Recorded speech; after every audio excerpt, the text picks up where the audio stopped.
The number one requested topic for vocabulary that I receive is economic vocabulary. You need to understand terms like inflation, recession, GDP, tariffs for your daily life, when you're discussing current events, and for your language exam. Today you'll learn everything you need to know in this economic vocabulary masterclass. Welcome back to JForrest English. Of course, I'm Jennifer. Now let's get started. This masterclass is divided into 5 sections: core economic concepts, market and trade terms, business and investment, employment and wages, and policies and government. First, let's review core economic concepts. Supply and demand. This is a noun. They're commonly used together, but they can be used separately. Supply and demand is the balance between product availability, supply, and consumer desire, demand, which affects price. And that's why it's important, because supply and demand often determines price. You see this with housing prices, with real estate. Housing prices are soaring because demand is high, people want houses, but supply is low. There aren't available houses. So this year we've seen soaring prices and a sharp increase in sales. Now notice the verb I used, soaring. The verb to soar means to rise quickly and dramatically. The verb is often used in economic news. Using this verb, you can say my English confidence is soaring, and that's hopefully what you're thinking and what these lessons help you do. So if you're thinking that, put that's right, put that's right in the comments. And don't worry about taking notes, because I summarize everything in a free lesson PDF. You can find the link in the description. Let's talk about inflation. This is a noun, and it means rising prices that reduce the value of money. So if you have $100 under your bed, in 3 years from now, that $100 could be worth less because overall prices are higher. So that $100 will buy you less things. That's because of inflation. Congress should be focused on keeping inflation in check. Generally, people say in day-to-day conversations, everything costs more now. Inflation has made groceries and rent much pricier. Notice to be pricey, but in my example, I used the comparative pricier. So to be pricey, this simply means expensive. So much pricier means more expensive. Now let's talk about deflation. We have inflation and deflation. This is also a noun. It means falling prices, often due to weak demand. Now, deflation, falling prices, it might sound good in theory, but it usually means businesses are struggling. So it isn't a good concept for the overall economy. Now, recession. You hear this every day in the news, and people discuss this concept. This is a period of economic decline with job losses and slower growth. Growth in the overall economy. You can say hiring freezes and layoffs suggest we might be heading into a recession. So notice that phrasal verb, to head into. This means to go into, so it means entering a recession. Now, a hiring freeze, this is a temporary stop on hiring new employees. Layoffs, this represents job loss due to company cutbacks. Let's talk about the concept of boom and bust. They are also commonly used together, but it's not required. A boom is rapid economic growth. A bust is a sudden downturn, so a sudden decline. Tech companies thrived, performed very well, thrived during the boom, the period of economic growth, but now many are going under in the bust. So to go under, this means to fail, to permanently close. Section 2, market and trade terms. Let's talk about a free market. This is an economy where prices and businesses operate with little government control. In a free market, competition keeps prices fair, but it can also lead to monopolies. A monopoly, this is when one company dominates a market with no competition, and this is not good for overall economic growth. Is a plethora of choice necessary in a free market? I believe it is both a good and bad thing. Now, tariffs, you hear this a lot in the news right now. This is a noun, and tariffs are taxes. They're taxes on imported goods, often to protect local businesses. Now, I said you hear this a lot in the news right now. At the time of this recording, Donald Trump is threatening to impose tariffs on many countries, including my country, Canada, and Mexico. Now, notice I use to impose a tariff. This is to officially force a rule, tax, like a tariff, or a punishment.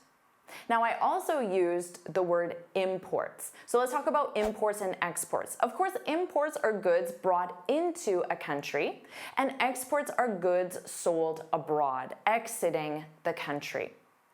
Electronics are the country's main import, so that's the noun form, and sugar is its primary export.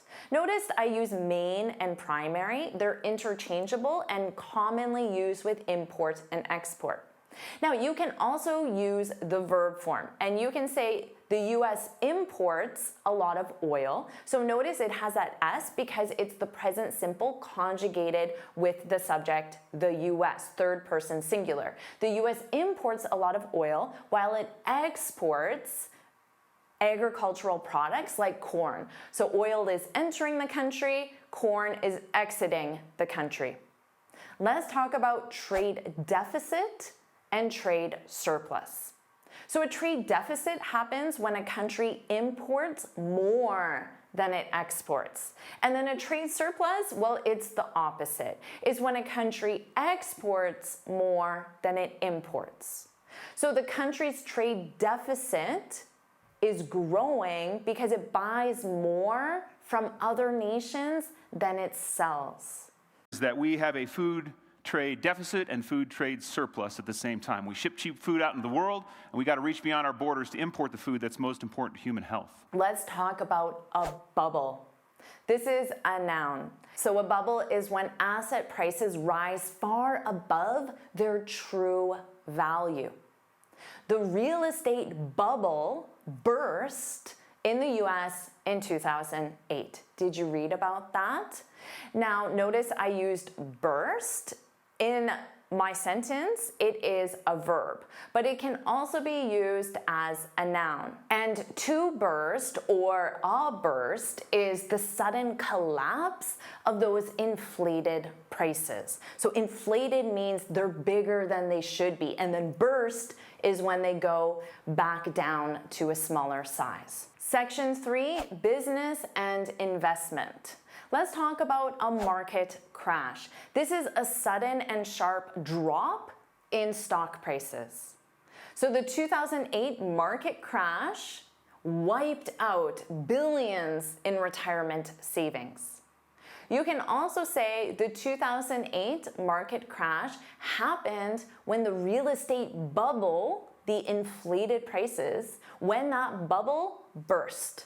So when it quickly collapsed. Frankly, I think before the market crash of 2008, many Americans looked at Social Security as, oh, it's greens fees. I'll take it at 62, so what if it's reduced? It's no big deal. Now, of course, the stock market. This is the place where shares of companies, so a share represents ownership in a company, a share of companies are bought and sold.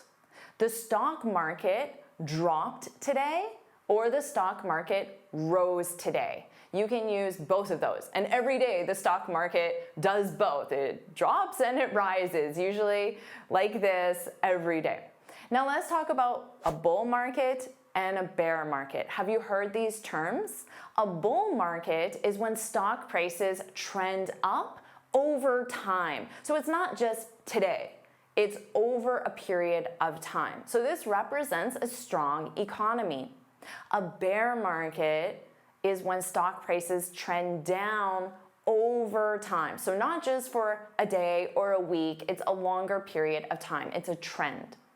You can say investors made huge profits during the bull market, but now we're in a bear market and stocks are crashing. So to crash, this is a sudden and sharp decline. You know, I can tell you, we've had a 6-year bull market. There are a lot of bull market geniuses out there right now who have just been piling into the most speculative stocks, and they've been rewarded for that. Let's talk about consumer spending. This is the money people spend on goods and services. It's a key part of the economy. Now, when inflation goes up, consumers generally spend less. So you can say consumer spending shrank during Q1, but is expected to bounce back, improve, recover by Q3. Do you know what I mean by Q1 and Q3? Well, first let's talk about to shrink. This means to reduce in size or amount.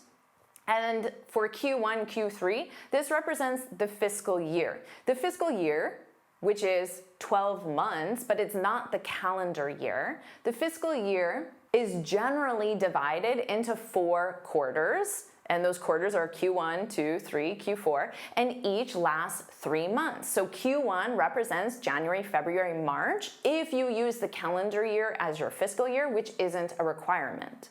So let's talk about credit. This is money borrowed that must be repaid, and often with interest. So you can buy a house or a car on credit.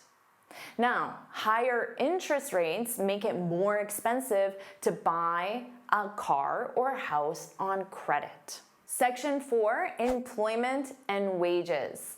Let's talk about the unemployment rate. This is often in the news. This is the percentage of people who are jobless but looking for work. So retired people, children, they are not in the unemployment rate because they aren't looking for work. You can say the unemployment rate dropped last month, showing signs of job market recovery. So it's a positive thing when the unemployment rate goes down, drops. Now, the job market, this is the availability of jobs and the competition for them. For example, with so many layoffs, the job market is getting tougher for new graduates. Remember, we already discussed layoffs. This is job loss due to company cutbacks. So companies aren't spending as much money. The 2 fastest growing occupations in the entire job market are solar panel installers and wind turbine technicians. Now let's talk about the cost of living. This is the amount of money needed to cover basic expenses like housing and food. So you can say the rising cost of living driven by inflation is making it harder for many families to afford basic necessities like groceries, rent. So notice I use to be driven by. This is very common in economic news. To be driven by, this means to cause something to happen. Let's talk about the concept of productivity. This is the amount of work produced in a given time. So productivity is a general term, but in the context of the economy, it's the amount of work produced. For example, companies are investing in AI to boost worker productivity, so boost, increase, and cut costs. So to cut costs means to reduce or eliminate costs. Now let me share a common idiom with you, which you might know, which is to make ends meet. This is to earn just enough to cover expenses, but not anything additional. So you don't have a lot of additional consumer spending. So you can say with inflation causing the cost of living to soar, to increase suddenly, many families are struggling to make ends meet, are struggling to cover their basic necessities. Section 5, policies and government. Do you know what the concept of monetary policy is? Well, this relates to central bank decisions. For example, setting interest rates. And they do this to control inflation and growth. So for example, you see things in the news like the Federal Reserve raised interest rates, so they made them higher as part of its monetary policy to fight inflation. Now let's compare this to fiscal policy. Fiscal policy represents government decisions on taxation and public spending to manage the economy. So you can say the government is using fiscal policy to stimulate growth by cutting taxes. So it's their decision on how to manage their resources. The present over the future, including fiscal policy and what would be the equivalent of monetary policy, Rome's understretch over a period of time led to its rot far more than its military adventure. Now, of course, taxes, you know what this is. This is money collected by the government from individuals and businesses. So here are some phrases that you, as a consumer, need to know. When are taxes due? Because you need to pay your taxes. When are taxes due?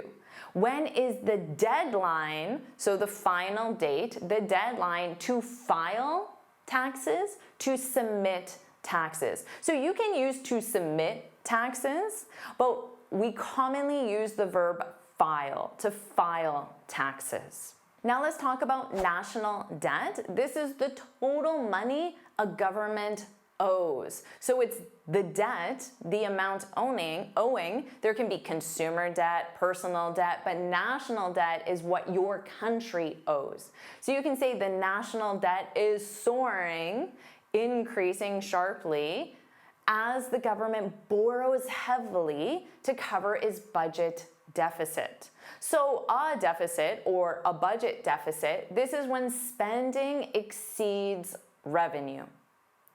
Now, let me share another idiom, to be in the red or to be in the black. So both of these use the verb to be and in the. So notice that sentence structure.